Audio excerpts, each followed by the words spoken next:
अच्छा, यहाँ पर हमें देनी होगी टाइप मॉड्यूल। जब भी जावास्क्रिप्ट यूज करेंगे तो हम क्या देंगे? टाइप। इसका मतलब क्या होता है, जब टाइप मॉड्यूल देंगे ना तो इंपोर्ट एक्सपोर्ट ये वाले सारे काम आप जावास्क्रिप्ट के अंदर कर सकते हैं, सही, वरना नहीं कर सकते। तो ये बेसिक चीजें, ये जरूरी है, आप नहीं देंगे तो आपका चलेगा नहीं फाइल। तो सबसे पहले क्या करना है, फाइलबेस पे आएंगे, साइन इन करेंगे, प्रोजेक्ट बनाएंगे।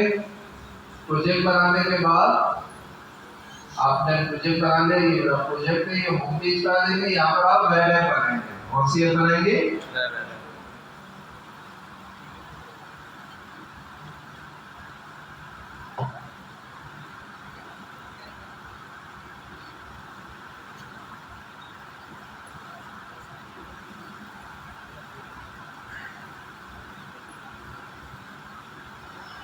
अच्छा, अब जब आप आए यहाँ पर आए, वेब ऐप बन गई आपकी, अपनी वेब ऐप की सेटिंग्स आएंगे।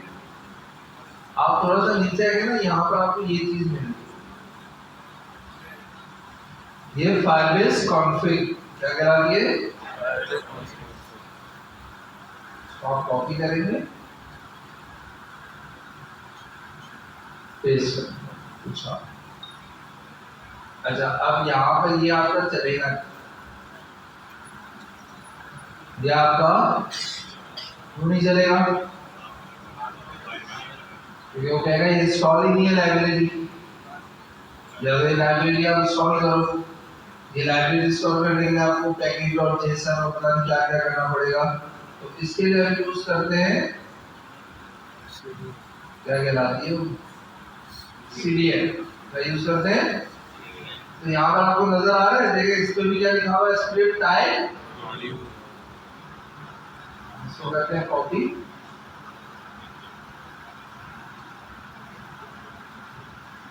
अब स्क्रिप्ट मॉड्यूल पहले ही हम लिख चुके हैं, यहाँ पर हमने दे दिया स्क्रिप्ट मॉड्यूल। तो अब यहाँ पर स्क्रिप्ट की जरूरत, सही है। दोबारा प्रोसेस रिपीट कर दूं। सबसे पहले आप आए firebase.google.com, फायरबेस लिखा आपने। फायरबेस पे आने के बाद आपको सबसे पहले क्या करना है? Sign in. साइन इन करने के बाद कहाँ जाना है? कंसोल पे। कंसोल पे जाने के बाद यहाँ पर आपने फायरबेस का नया प्रोजेक्ट बनाना है, क्योंकि आपका कोई भी प्रोजेक्ट बना हुआ, अगर आपका पहले से प्रोजेक्ट बना हुआ है, जैसे मेरा बना हुआ है बैच 40, तो आप उस पर चले जाएं। उस पर जाने के बाद आपके पास यहाँ 3 ऑप्शन आ रहे होंगे, वेब ऐप, मोबाइल ऐप और iOS एंड्रॉइड ऐप, कोई भी आप बना सकते हैं। तो आपने कौन सी ऐप बनानी है?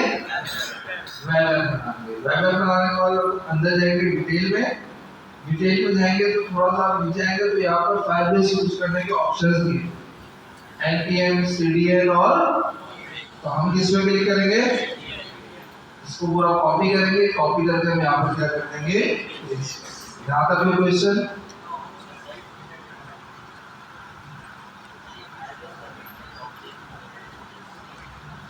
मैंने ये इसलिए बनाया है ताकि मैं अपने प्रोजेक्ट के साथ कनेक्ट हो जाऊँ।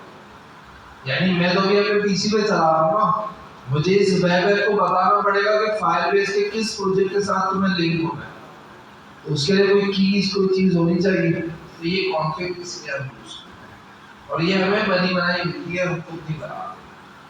अब मुझे देखना है मेरा प्रोजेक्ट कनेक्ट हो गया या console.com है।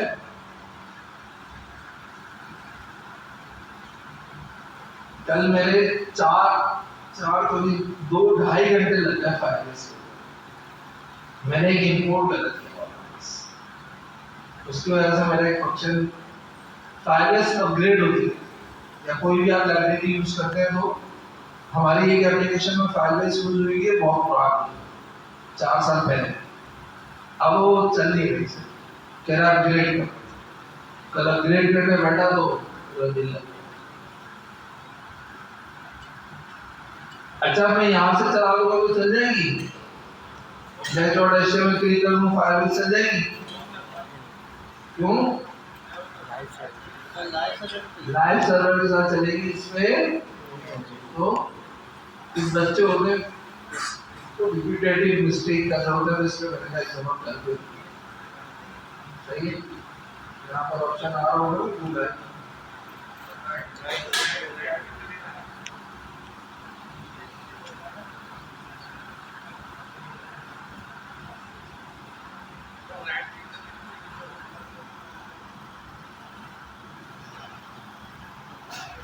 शायद एक्सटेंशन ना हो।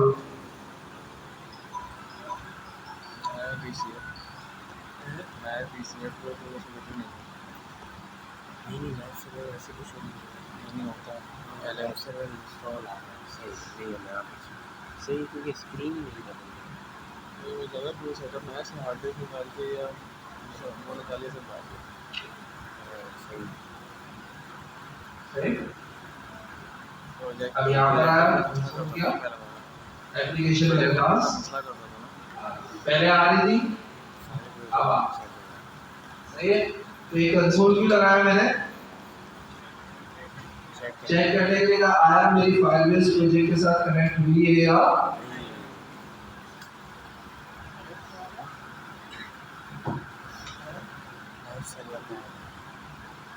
सही है।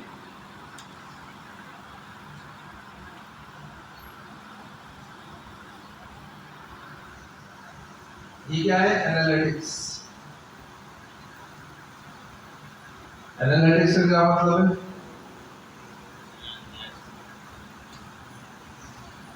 जब भी किसी वेब में हम एनालिटिक्स लगाते हैं ना तो वो फाइलबेस में पूरा एनालिटिक्स बताता है कि आपके ऐप पे कितने यूजर्स आए, आपके ऐप पे कितना सेशन टाइम है, कौन सी स्क्रीन पे यूजर ज्यादा आ रहा है, ये सारी चीजें हमें एनालिटिक्स से भी पता चलती है। अब फाइलबेस को हम थोड़ा एक्सप्लोर करते हैं। सही,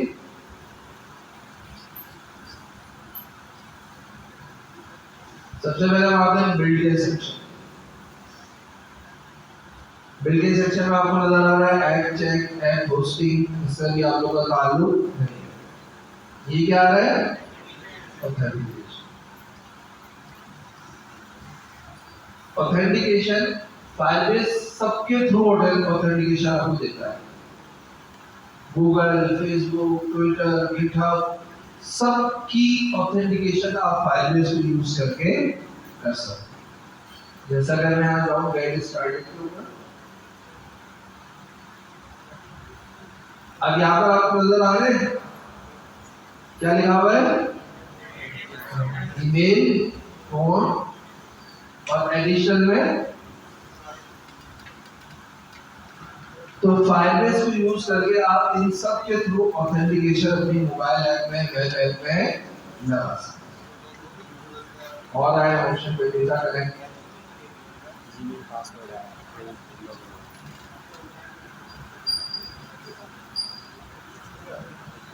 connect your app to a PostgreSQL database। PostgreSQL के साथ भी आप कनेक्ट कर सकते हैं। आप अपनी ऐप के थ्रू फाइलबेस देखिए, शुरू में हम पढ़ते थे ना ये कुछ भी नहीं था, ना ऐप चेक था, ना ऐप होस्टिंग था, ना डेटा कनेक्ट था। फाइल स्टोर डेटाबेस ये सबसे ज्यादा इसका यूज होने वाला डेटाबेस। क्या नाम है इसका? फाइल स्टोर डेटाबेस क्रिएट किया, इसका आपसे लोकेशन पहुंची, आपने नेक्स्ट किया, मेरे का स्टार्ट इन टेस्ट मोड।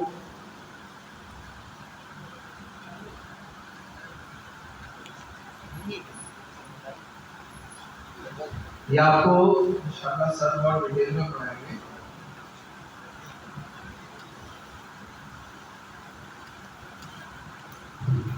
सही है। फाइल स्टोर फंक्शंस, ये कौन सा फंक्शन है?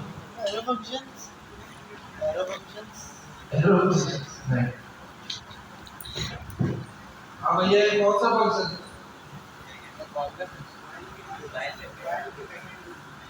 वेब पे भी चल सकता है। ये कहलाते हैं क्लाउड फंक्शंस। क्या कहलाते हैं? Cloud functions. कोई ऐसा काम है जो आप फाइल स्टोर के थ्रू, फाइलबेस के डेटाबेस के थ्रू नहीं कर सकते। या तो सर्वर पे भी काम करता है, इसमें काम करवाना है सर्वर एक तरीका ये है कि आप क्या करो, पूरा बैकएंड बनाओ, बैकएंड का पूरा सर्वर बनाओ, उस सर्वर को बना के कहीं पर डिप्लॉय करो। ये काम है ना पूरा, फिर डिप्लॉयमेंट की कॉस्ट अलग, फिर उसको मैनेज करने की कॉस्ट अलग। आईपीएस रीडर को तुम अपने पास से नहीं जा रहे नहीं, सही है, मैं तुम्हें सहूलत देता हूँ, तुम अपना फंक्शन बना के मेरे पास डिप्लॉय करो, वो एज अ एपीआई तुम्हारा काम करता है। तो अलग से नया बैकएंड बना के नई एपीआई बनाने की जरूरत नहीं है। मेरा क्लाउड यूज करो, एपीआई बनाओ, मेरे सर्वर पे डिप्लॉय करो। मेरी बात होस्टिंग, इसके बाद क्या आ रहा है, होस्टिंग तो सबको पता है। इसके बाद मशीन लर्निंग, ये भी हमारा टॉपिक नहीं है। रियल टाइम डेटाबेस, फायरबेस दो तरीके के डेटाबेस, एक देता है फाइल स्टोर और एक देता है आपको रियल टाइम।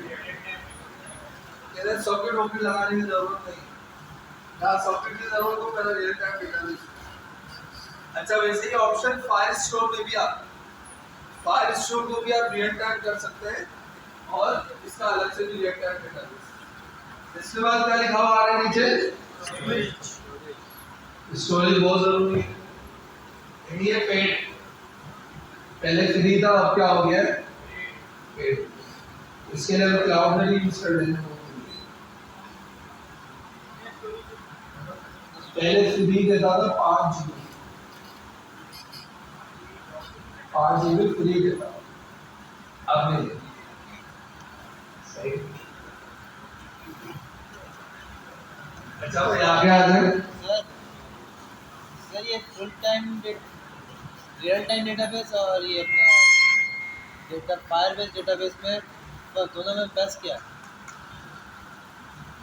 हर एक के अलग यूज, अगर आप मोबाइल ऐप पूरी बिल्ड करें या वेब ऐप पूरी बिल्ड करें तो आप फाइल स्टोर ही यूज करें, लेकिन कोई ऐसी चीज है जो रियल टाइम आपको करवाना है उसको आप इसके साथ करें।